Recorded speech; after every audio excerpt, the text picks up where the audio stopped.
اعوذ باللہ من الشیطان الرجیم بسم اللہ الرحمن الرحیم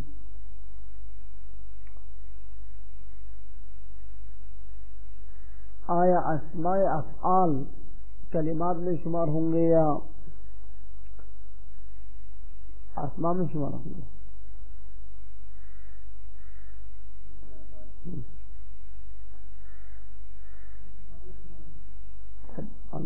اسماء میں شمار ہوتی ہے، نسبت تامہ زمانیہ پر دلالت کرتا ہے، جیسے امہل رویدہ من امہل، امہل وہی نسبت تامہ زمانیہ ہے زمانے حال میں۔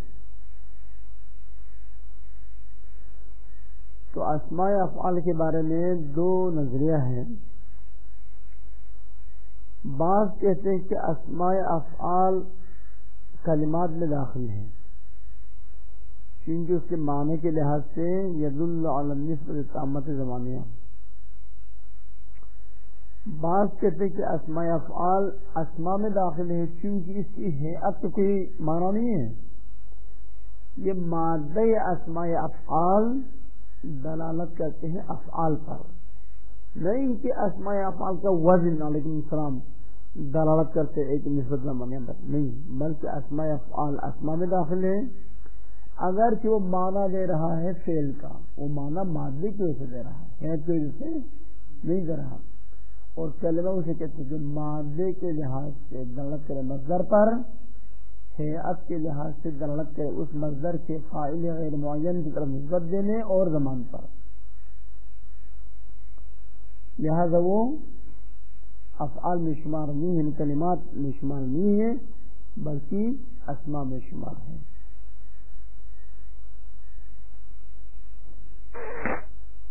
اب مرکب کی تعریف میں فعل مضارع داخل یا خارج ہے؟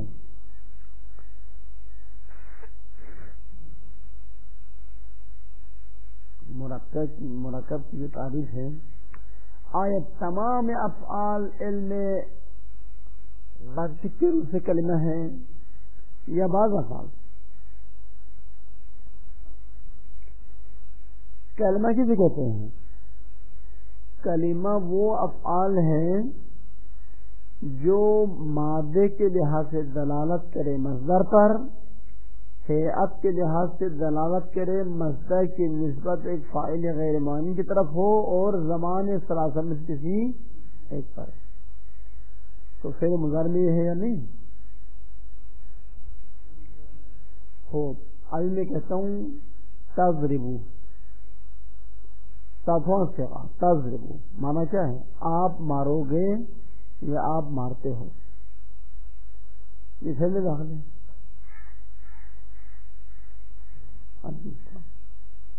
ہاں تضربو میں فاعل معین ہے یا غیر معین ہے؟ اضربو، نضربو، تضربون، اچھا، یضربون،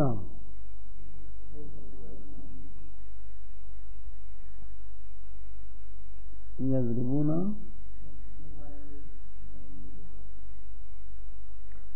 غائب کے صیغوں میں چونکہ معین نہیں ہو جیسے مبہم بھی ہو سکتے ہیں، اب وہ سے مراد کون سا تولا ہے؟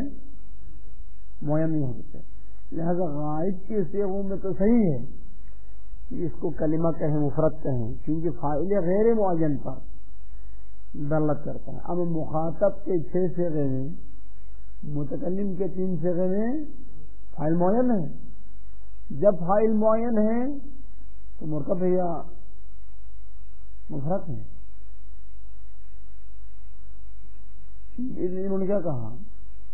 کلمہ وہ ہے جو مادے کے لحاظ سے یدل علی المعنى المصدری و معنى الحدثی وبہیئتها تدل علی نسبت ذلك المعنى الى فاعل ما غیر معین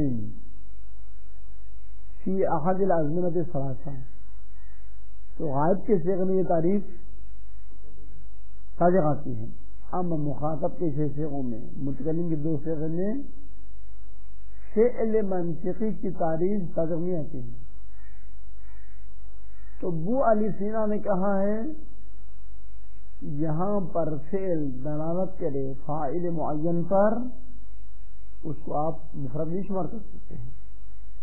پس مفرد شمار کرنا فقط غائب کے صیغوں میں ہے، مخاطب کے چھ صیغے اور متکلم کے دوسرے چاہے ماضی ہو چاہے مضارع ہو، وہ کیا ہے مرکب تام میں داخل ہے، نہ کہ مفرد میں داخل ہے. ٹھیک، یہ اس بات کے. لیکن مظفر نے استثناء کیا مخاطب کے صیغوں کو.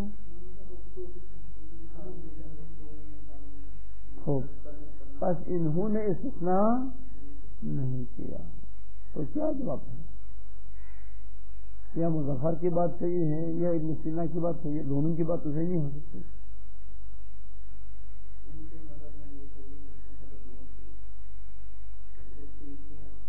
مظفر کے نزدیک ابن سینا کہتے ہیں کہ مورد استعمال کو دیکھا جائے تو ابن سینا کی بات درست ہے کہ آپ مخاطب کے صیغے کو غیر معین میں استعمال کرتے ہی نہیں ہو، متکلم کے صیغے کو آپ غیر معین میں استعمال کرتے ہی نہیں ہو. ہم غائب کے صیغے کو آپ غیر معین میں استعمال تو کرتے ہیں. بس اگر فاعل سے قطع نظر بحث کی جائے تو مظفر کی بات صحیح ہے. ابھی ہم تجربہ میں فاعل سے قطع نظر بحث کرتے ہیں، فاعل کو ہٹا کر، فاعل معین کو ہٹا کر بحث کرتے ہیں. اس وقت مظفر کی بات کیا ہے؟ صحیح. ہم فاعل کے ساتھ رکھیں ابن سینا کی بات صحیح ہے. بس انہوں نے یہ جواب دیا بعض علماء نے تمام افعال يدل على نسبت ذلك الفعل الى فاعل غیر معین، لہذا وہ کیا ہے مفرد میں شمار ہے ولو مخاطب کے صیغے یا متکلم کے صیغے ہی کیوں نہ ہو.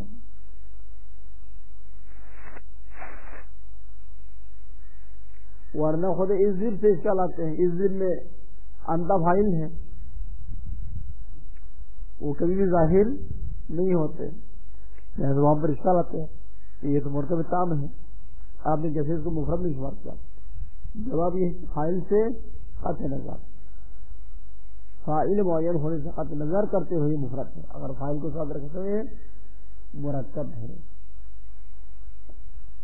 بس یہاں تک.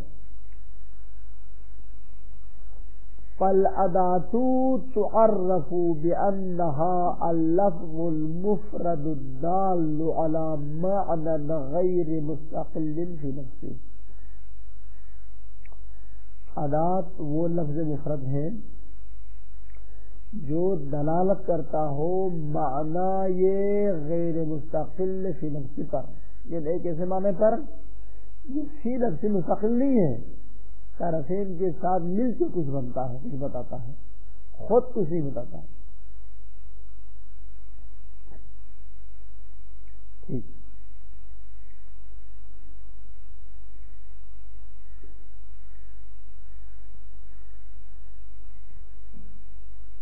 ملاحظۃ میں ایک اختلاف کی طرف اشارہ کرنا چاہتے ہیں. ملاحظۃ وہ یہ کہ افعال ناقصہ علم منطق میں افعال ہے یا ادات ہے.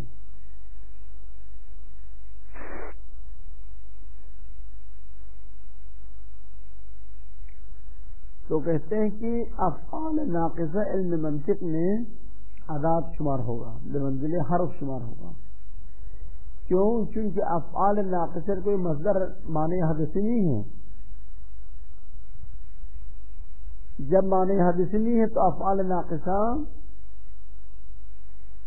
اپنے معنی مصدری کو اپنے اسم کے لیے یا خبر کے لیے یا بالفاظ غیر فاعل کی ثابت نہیں کرتے.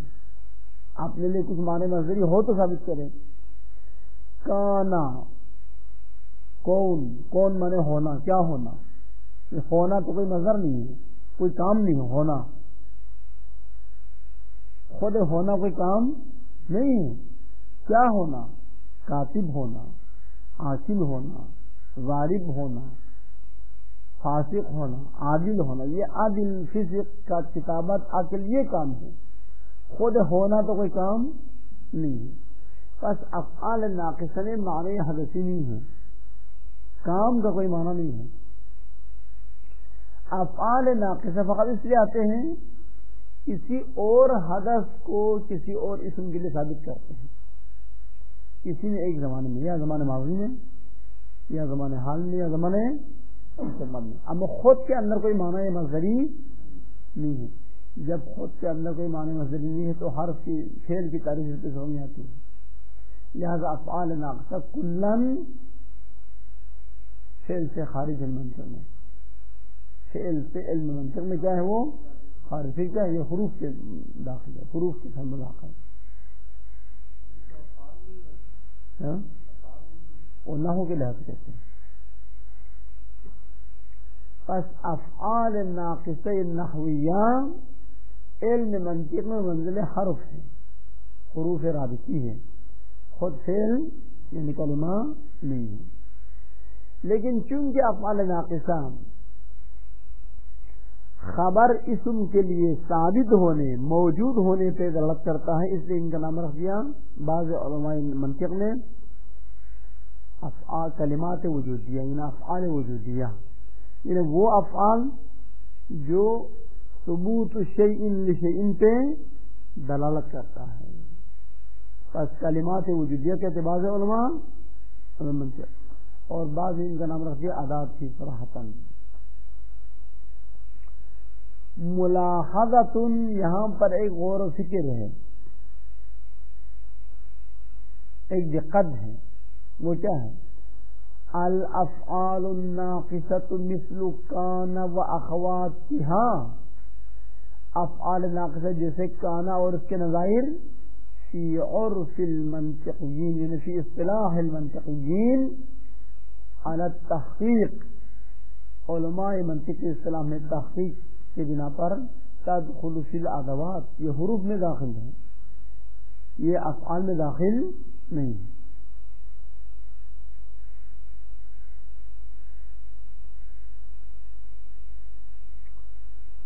کیوں افعال میں داخل نہیں ہے؟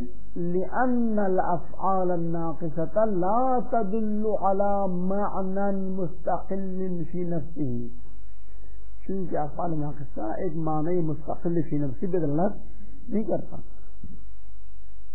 کیوں نہیں کرتا؟ لتجردها عن الدلالة على الحدث, کیونکہ افعال ناقصہ حدث پر دلالت کرنے سے خالی ہے, معنی مصدری سے خالی ہے, معنی حدثی سے خالی ہے. تو افعال ناقصہ کیا کرتا ہے؟ فقط زمان کو بیان کرتا ہے, فلان زمان میں وہ کام اس کے لیے ثابت ہوا, اتنا بتاتے ہیں زمان. بل انما تدل الافعال الناقصة على النسبة الزمانية فقط, بلکہ افعال ناقصہ فقط نسبت زمانیہ کو بیان کرتا ہے. کان زید عالما, ان زید عالم تھا گزشتہ زمانے میں. یکون زید عادلا, زید عادل ہوگا آنے والے زمانے میں. کن عالمن, تو ابھی عالم ہو جاؤ, یہ زمانہ حال کے بارے میں. اما خود میں کوئی معنی حدثی نہیں ہے جو اپنے اسم کے لیے ثابت کریں. فلذالک, کیونکہ افعال ناقصہ کے لیے حدث کا معنی نہیں ہے, اسی وجہ سے وہ خبر کا محتاج ہے, تاکہ وہ خبر حدث پہ دلالت کرے اور اپنی اسم کے لیے ثابت ہو جائے.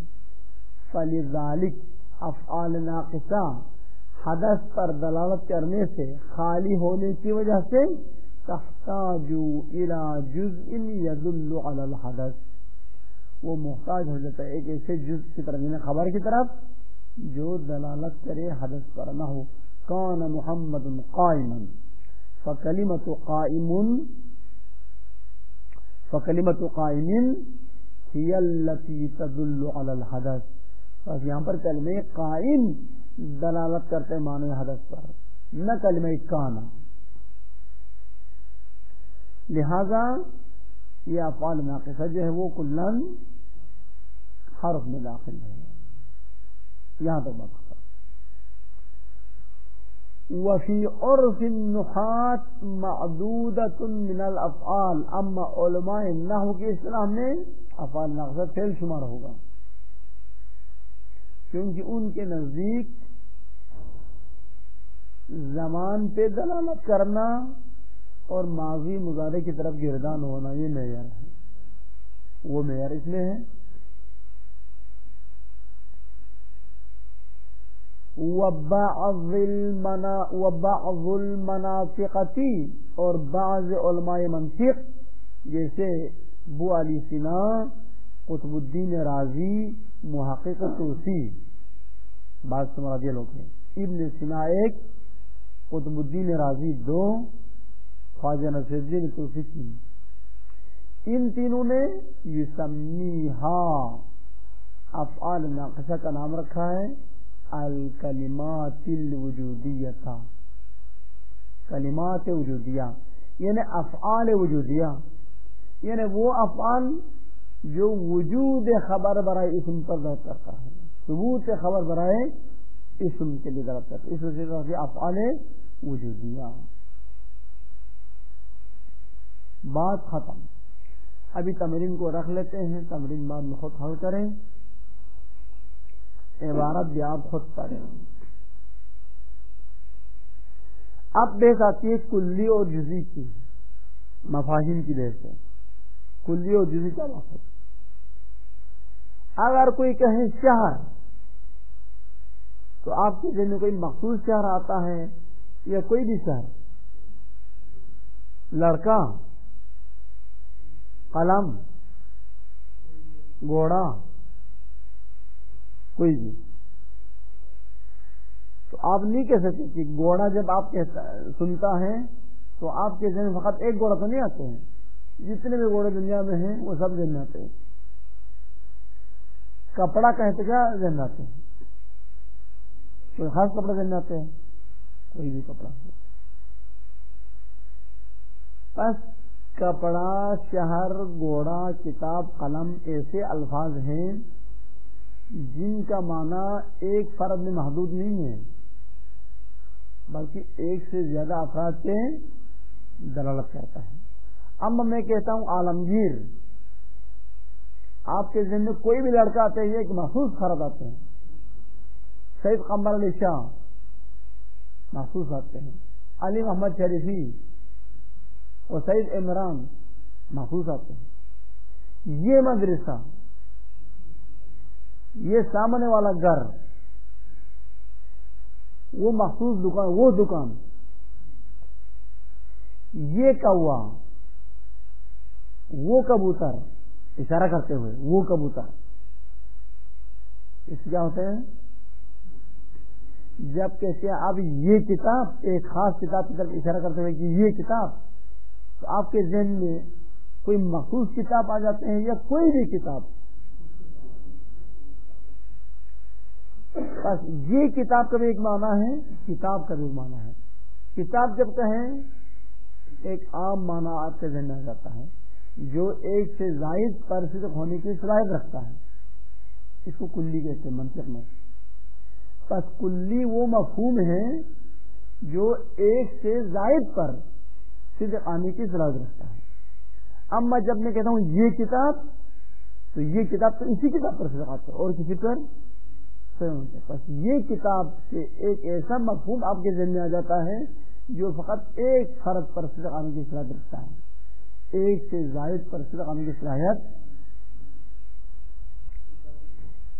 اس کو کہیں گے جزئی۔ جزئی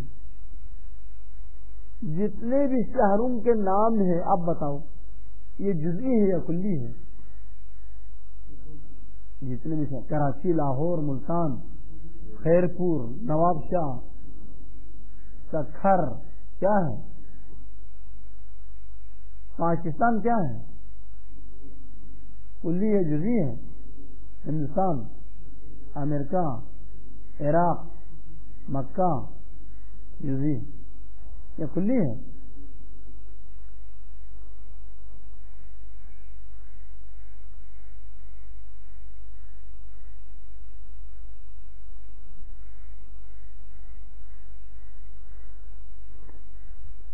بس جو بھی لفظ انسان سنے اس کا مفہوم ان دو سے خالی نہیں ہے، کچھ تیسری صورت نہیں ہے ہمارے پاس، یا وہ کلیات میں داخل ہیں یا وہ جزیات میں داخل ہیں. اگر اس مفہوم کا ایک ہی مصداق ہو، اس سے زیادہ مصداق آپ کے ذہن میں آ ہی نہیں سکتا، اس کو کہیں گے معنی جزئی، مفہوم جزئی کہلائیں گے. اگر ایک سے زائد آنا ممکن، ایک سے زائد ہونا ممکن ہے، ایک سے زائد کو آپ فرض کر سکتے ہیں ولو خارج میں نہ ہو، وہ کیا ہے؟ کلی. دوسری بات یہ ہے، اب میں ایک دو مثالوں بتاتا ہوں. اجتماع النقیضین، اس لفظ کو سننے سے ایک معنی آپ کے ذہن میں نہیں آیا؟ اس معنی کے کتنے افراد ہو سکتے ہیں، فرض کر سکتے ہیں آپ؟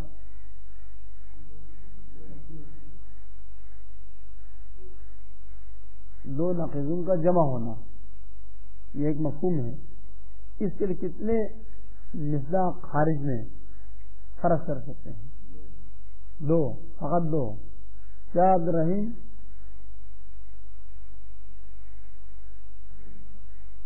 ایک.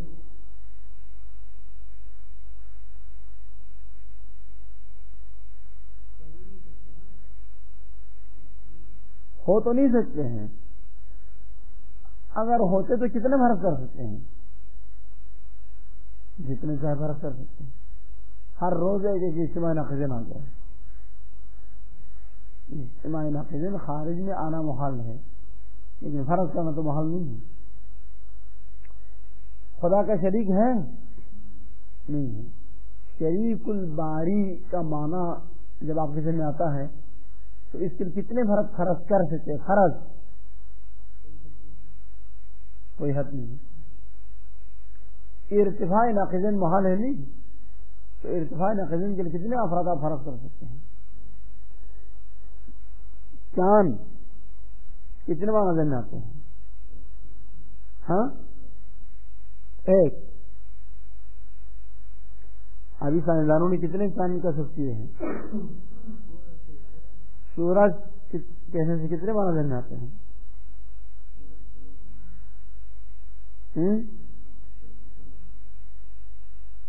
کیا ہے سر؟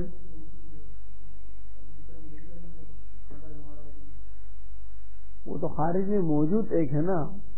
واجب الوجود ایک لفظ ہے جس کے مفہوم ہے واجب الوجود. واجب الوجود کہنے سے مفہوم واجب الوجود، مصداق نہیں، مفہوم واجب الوجود کے کتنے فرق آپ فرض کر سکتے ہیں؟ ہاں، بہت سارے. ٹھیک ہے نہیں؟ واجب الوجود کے مفہوم میں آپ بہت سارے افراد فرض کر سکتے ہیں. ہے تو خارج میں ایک سے زیادہ نہیں ہے، اور ایک سے زیادہ ہونا محال ہے، لیکن فرض تو ہو سکتے ہیں.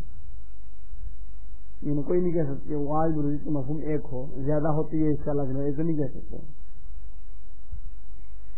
ان مثالوں سے کیا پتہ چلا؟ کلی ہونے کے لیے یہ ضروری اس کے افراد خارج میں بھی آئے. حتیٰ وہ مفاہیم بھی کلی کہلائیں گے جن کا افراد خارج میں آنا محال ہے، جیسے اجتماع نقیضین، ارتفاع نقیضین، شریک الباری. اور ان کو بھی کلی کہنا چاہیے جن کا ایک فرد وجود میں آ چکا ہے، مزید نہیں آیا ہے لیکن آ تو سکتے ہیں. جیسے سورج، اگر خدا نام 10,000 سورج فرق کرتے سب کو سورج کا نہیں کہتا، اور اسی حال اس آسمان سے ہمیں فقط ایک سورج نظر آتا ہے. سورج ایک جرم منیر کا نام ہے جس کا معنی بہت سارے افراد ہو سکتے تھے، لیکن جہنم ایک سے زیادہ خلق نہیں ہوا بقول قدما کے. ابھی کہتے ہیں کہ سینکڑوں سورج اور فضا میں کیا ہے موجود ہے. یہ سورج جو ہے وہ ان میں سے ایک ہے، سب سے بڑا ہے. اور چاند بھی بہت سارے ہیں، چاند بھی ایک نہیں ہے، بہت سارے چاند ہیں. لہٰذا یہ بھی کلی ہے.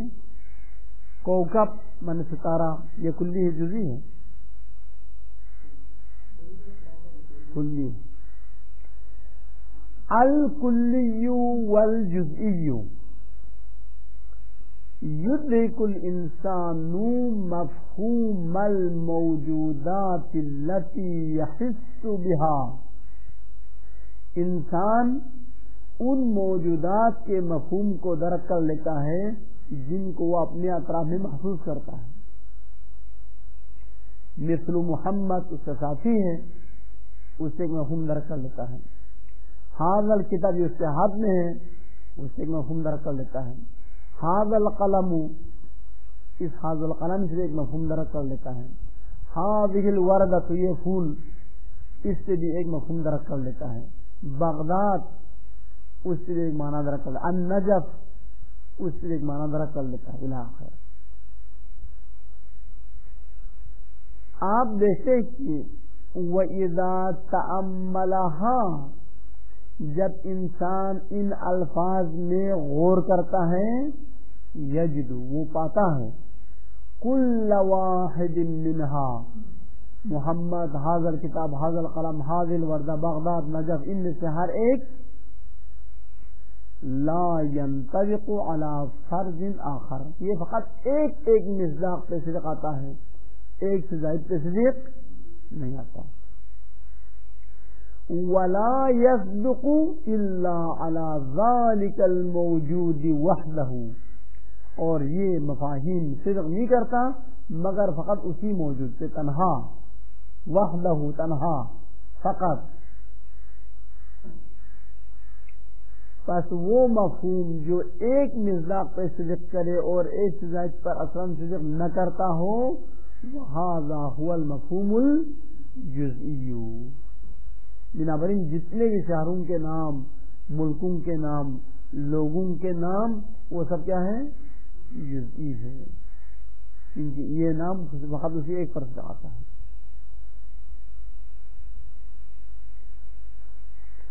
وَيَصِحُّ تَعْرِيفُ الْجُزْءِ بِأَنَّهُ جزئی کی تعریف ان الفاظ سے کرنا صحیح ہے. المفہوم الذی جزئی وہ مفہوم ہے یمتنع صدقہ جس کا صدق آنا محال ہے علی اکثر من واحد ایک سے زائد پر. جزئی وہ مفہوم ہے جس کا ایک سے زائد پر صدق آنا کیا ہے؟ محال ہے.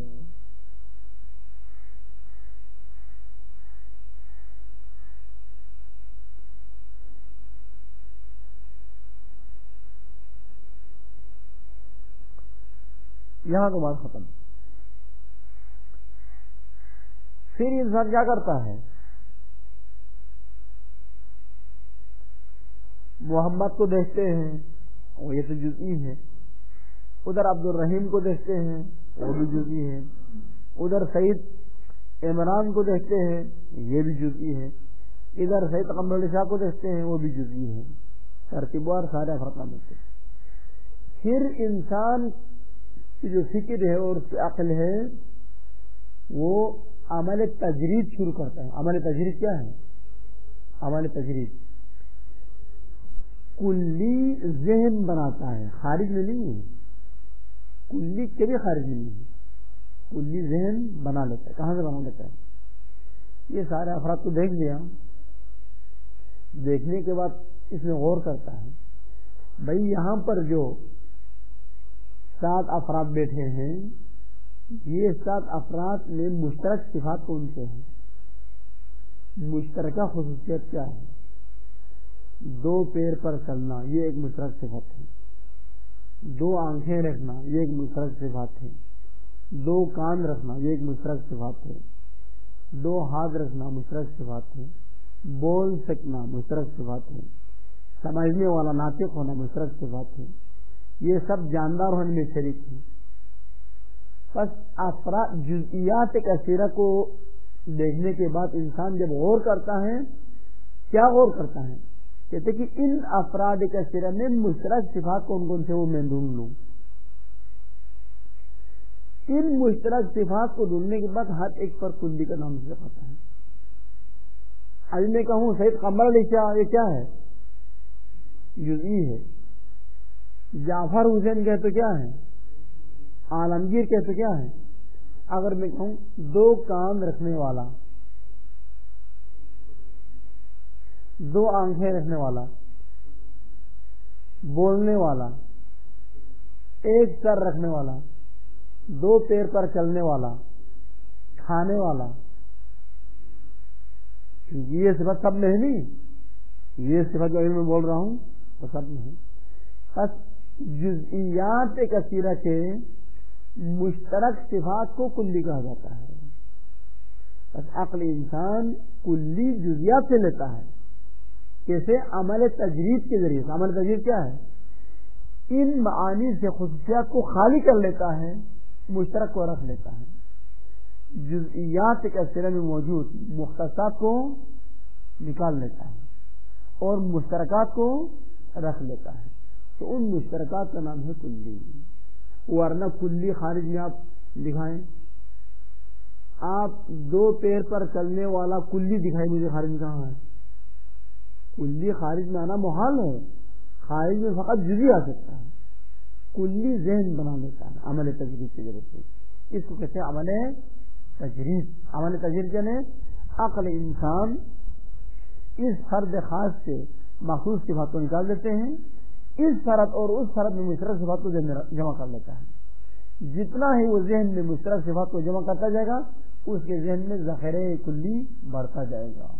دو پیر پر چلنے والا یہ کلی ہو گیا، دو آنکھیں رہنے والا یہ دوسری کلی ہے، دو کان رہنے والا یہ تیسری کلی ہے. بس عمل تجرید کے ذریعے سے انسان کلیات کو درک کر. اما خارج میں کوئی کلی نہیں ہے. خارج میں جو بھی ہے وہ سب جزئی ہے. کوئی کلی اب خارج میں نہیں. آپ کہتے ہیں ملک کلی ہے، نہیں ملک کلی ہے. اب مجھے ان افراد کے ہاتھ پر کوئی کلی ملک مجھے دکھاؤ، کہاں ہے؟ اب آپ کہیں پاکستان یہ تو جزئی ہے، ہندوستان جزئی ہے، عراق جزئی ہے، کلی دکھاؤ. انسان کلی ہے جزئی ہے؟ کلی ہے. آپ انسان کلی باہر مجھے دکھاؤ، کہاں بیٹھا ہے؟ جس پر بھی آپ ہاتھ رکھو گے وہ تو جزئی ہے. انسان کلی خارج میں نہیں ہے. بس کلیات کا ذہن فقط، کلیات کی جگہ فقط ذہن ہے.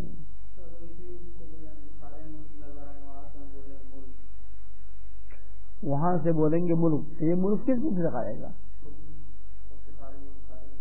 سارے سارے ملک. آپ کلی کو ایک انگلی رکھے تو یہ کلی ہے، جس سے بھی انگلی رکھو وہ جزئی بن جائے گا. آپ جو اوپر سے کرے آسمان، کرے ماں پہ چاند پہ جا کر اشارہ کرتے ہیں، یہ جو نیچے نظر آ رہا ہے وہ ملک ہے، تو کہیں گا آپ ایک اسی جو نیچے نظر آ رہا ہے اس پہ ہاتھ رکھے مجھے بتاؤ، جس پہ ہاتھ رکھے گا وہ جزئی ہوگا. کلی تو خارج میں نہیں ہو سکتا. بس کلیات فقط ذہن میں. اس لیے کہتے کلیات کو معقولات ثانیہ، معقول ثانی کہلاتے ہیں. معقول ثانیہ نے یہ جزئیات کو دیکھنے کے بعد انسان حاصل کر لیتا ہے. پہلی مرتبہ جزئی ذہن میں آتا ہے، پھر اس میں غور و فکر کر کے ہمارے تجرید انجام دینے کے بعد پھر کلیات کے ذہن میں پیدا ہو جاتا ہے. کلی آپ کا پیدا کردہ ہے، خارج میں واقعیت نہیں، آپ کے ذہن میں ایک بنا لیا ہے. اور جو خارج میں ہے وہ سب کے سب کیا ہیں؟ جزئیات ہے.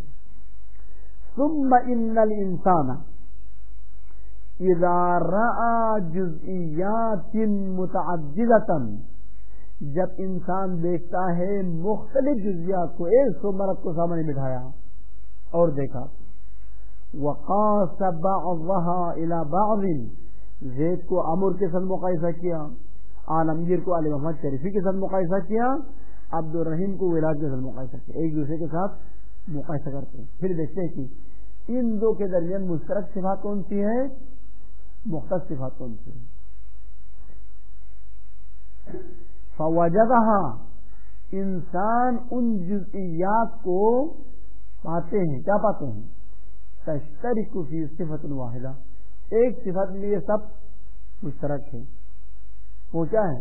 دو پیر پر چلنے میں، دو آنکھ رکھنے میں، دو کان رکھنے میں، بول سکنے میں، الآخر.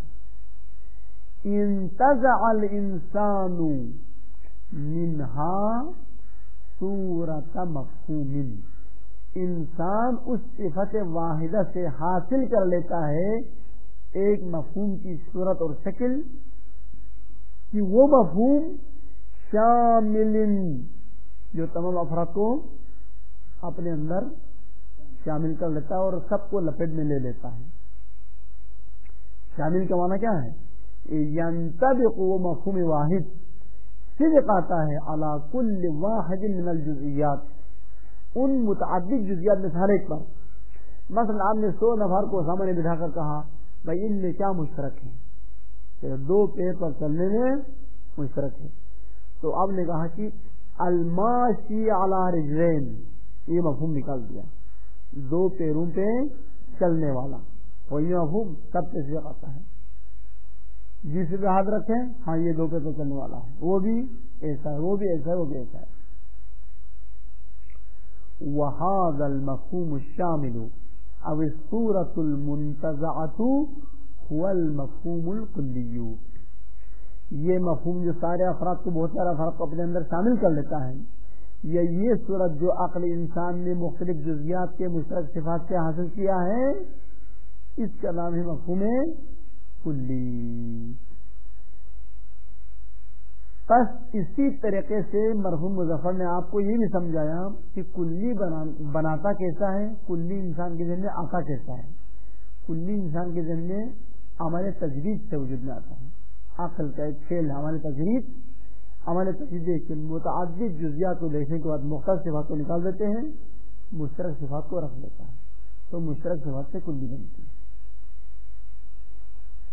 بنابراین کلی کی تعریف کرنا صحیح ہوں. وَيَصِحُّ تَعْرِيفُ الْكُلِّ بِأَنَّ الْكُلِّ، صحیح ہے کلی کی تعریف کرنا اس الفاظ سے. المفہوم الذی، کلی وہ مفہوم ہے لا يمتنع صدقه على اکثر من واحد، جس کا صدق آنا ایک سے زیادہ پر محال نہیں ہے. مثل مفہوم انسان، حیوان، معدن کان، یہ جو نمک کے کان ہوتے ہیں، کوئلے کے کان ہوتے ہیں، قیمتی پتھر کے کان ہوتے ہیں. اب یہ ازمن سفید، ہزاروں سفید. تفاحت سیب کلی ہے، حجر پتھر کلی ہے، عالم دانشمند کلی ہے، جاہل جاہل کلی ہے، جالس فی الدار گھر میں رہنے والا، پورے کراچی میں گھر میں رہتے 11 بجے تک، معترف بذنبہ، اپنی غلطی کو ماننے والا.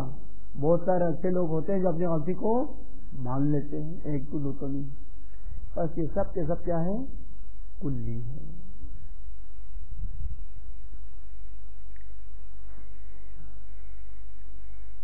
ابھی کلی اور جزئی کی تعریف کو کچھ وہ کرتے ہیں، شامل کرنا چاہتے ہیں. اس میں یہ بتانا چاہتے ہیں کہ کلی کے لیے ضروری نہیں اس کا صحت خارج میں ہو، حتی محالات بھی کلی میں داخل ہے. جو مثال بتاتے ہیں اجتماع ناقضین کے افراد خارج میں ہے، کہاں ہے؟ خارج میں آنا ہی محال ہے. خدا کا شریک خارج میں ہے نہیں ہے، لیکن مفہوم شریک البراء کے ذمہ ہے، اسے مزاح خارج میں نہیں ہے.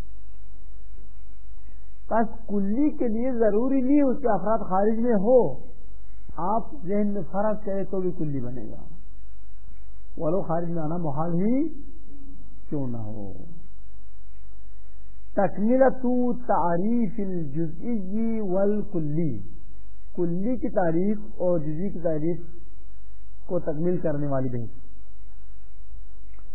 لا یجب ان تکون افراد الکلی موجودۃ فی الخارج فعلا، یہ ضروری نہیں ہے کہ کلی کے افراد بالفعل خارج میں موجود ہوں، بلکہ فقد یتصور العقل مفہوما کلیا، بس اوقات عقل انسان تصور کر لیتا ہے ایک مفہوم کلی کو، صالحا للانطباق، کہ وہ مفہوم کلی صلاحیت رکھتا ہے صدق آنے کا، علی اکثر من واحد، ایک سے زیادہ پر صدق آنے کی صلاحیت رکھتا ہے، من دون ان ينتزعه من جزئیات موجودۃ بالفعل، لیکن عقل نے اس مفہوم کلی کو بالفعل خارج میں موجود افراد سے حاصل نہیں کیا ہے. پھر کیا کیا؟ وَإِنَّمَا يَفْرِزُ لَهُ، عقل انسان فرض کر لیتا ہے لہو اس مفہوم کلی کے لیے، جزئیات، کچھ جزئیات کو فرض کر لیتا ہے. یصح صدق الکلی علی الجزئیات، کہ ان جزئیات پر کلی کا صدق کرنا کیا ہو، صحیح ہو، یہ فرض کر لیتا ہے تو بھی کلی کہہ سکتے ہیں.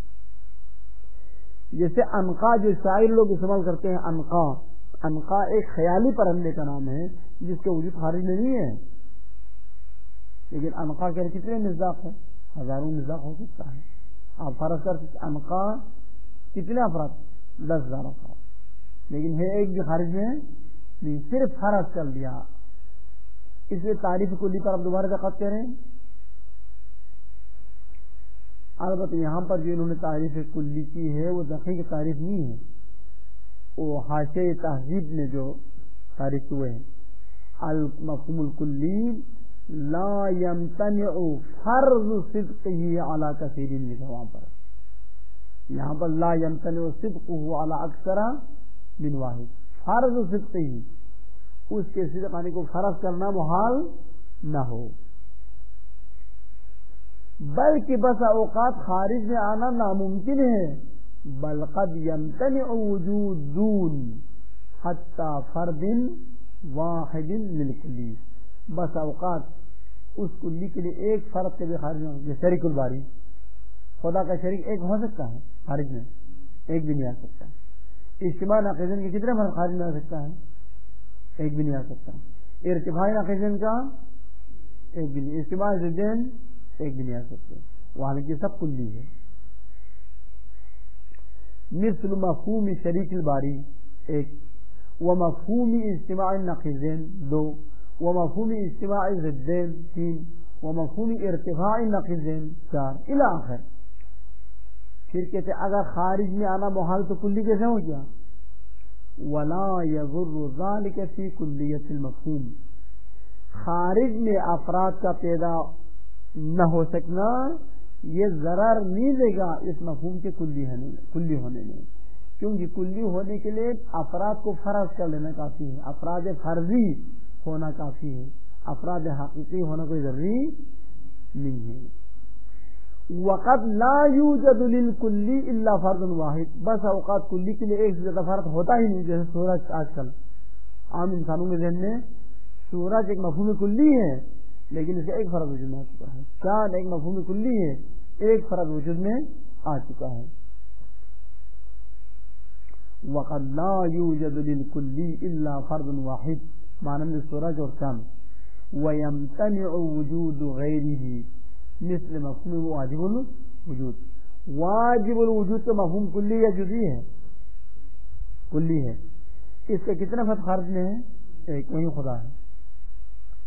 مثل مفہوم واجب الوجود، دلیل کیا ہے ایک سے زیادہ نہ ہونے پر؟ لقیام البرہان علی ذالک، ذالک کے مسئلے ہیں غیر ایک فرد سے زائد کا وجود میں آنا محال ہے. ویمتنع، ایک سے زائد فرد واجب الوجود کے ایک سے زائد فرد کے خارج میں ہونا محال ہونے پر دلیل اور برہان عقلی قائم ہوتے ہیں. لیکن عقل انسان فرض تو کر سکتے ہیں. ولیکن العقل لا یمتنع من فرض افراد لو وجدت لصدق علیہا ھذا المفہوم، لیکن عقل انسان کے لیے محال نہیں ہے ایسے افراد کو فرض کر لینا کہ اگر یہ افراد فرضی خارج میں آئے بالفرض تو ان پر مفہوم واجب الوجود صدق آئے گا، ان پر اجتماع نقیضین صدق آئے گا. لو وجدت الافراد، اگر یہ افراد خارج میں پیدا ہو جائیں، لصدق علی الافراد ھذا المفہوم، تو ان افراد پر یہ مفہوم صدق آئے گا.